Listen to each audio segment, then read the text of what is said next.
Mobile phone, ഭക്ഷണം, മദ്യമടക്കം ജയിലിൽ ചില പ്രത്യേക തടവുകാർക്ക് ലഭിക്കുന്നു എന്നുള്ളത്. സർ, ഈ അടുത്ത് നമ്മളൊക്കെ നെട്ടിച്ചൊരു സംഭവം, ജയിലിൽ നിന്ന് കോടതിയിൽ കൊണ്ടുപോയി തിരിച്ചു കൊണ്ടുവരുന്നതിനിടയിൽ ഒരു സ്ഥലത്ത് പ്രത്യേകമായി മദ്യപാനത്തിന് ഈ പ്രതികൾക്ക് സൗകര്യം ഏർപ്പെടുത്തുകയും അവര് മദ്യപിക്കുന്നത് ടെലിവിഷനിലൂടെ ജനം കാണുകയാണ്. ഇത് ആര് ചെയ്തു, ഇതിന് ഉത്തരവാദികളായ ഉദ്യോഗസ്ഥർക്കെതിരെ എന്തെങ്കിലും നടപടി വകുപ്പ് സ്വീകരിച്ചിട്ടുണ്ട്?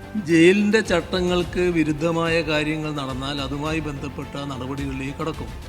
ബഹുമാനപ്പെട്ട അംഗം ചൂണ്ടിക്കാണിച്ച രീതിയിലുള്ള ഒരു സംഭവം ശ്രദ്ധയിൽപ്പെട്ടപ്പോൾ അതിൽ ശക്തമായ നടപടികൾ തന്നെ സ്വീകരിച്ചിട്ടുണ്ട്. ഇതിലൊന്നും ആർക്കും പ്രത്യേക പരിഗണനയില്ല. ജയിലിനകത്തുള്ള തടവ് പുള്ളികൾ അവർ വിവിധ കേസുകളിൽ ഹാജരാക്കപ്പെടുമ്പോൾ ആ ഹാജരാക്കപ്പെടുന്നത് വളരെ അകലെയായിരിക്കും. അവിടെ എത്തുമ്പോൾ അവർക്ക് ഭക്ഷണം കഴിക്കാനും ചായ കഴിക്കാനും മറ്റുമൊക്കെയുള്ള സൗകര്യങ്ങൾ സ്വാഭാവികമായിട്ടും കൂടെ പോകുന്ന പോലീസ് ഉദ്യോഗസ്ഥർ കാണിക്കും. ആ സൗകര്യം ചെയ്താൽ അത് ഒരു കുറ്റമായിട്ട് പറയാൻ കഴിയില്ല. കാരണം അവർക്ക് ഭക്ഷണവും ചായയും ഒക്കെ കഴിക്കേണ്ടത് തന്നെയാണ്. എന്നാൽ തെറ്റായ കാര്യങ്ങൾ നടന്നാൽ അതിൽ ശക്തമായ നടപടി തന്നെ സ്വീകരിക്കപ്പെടും.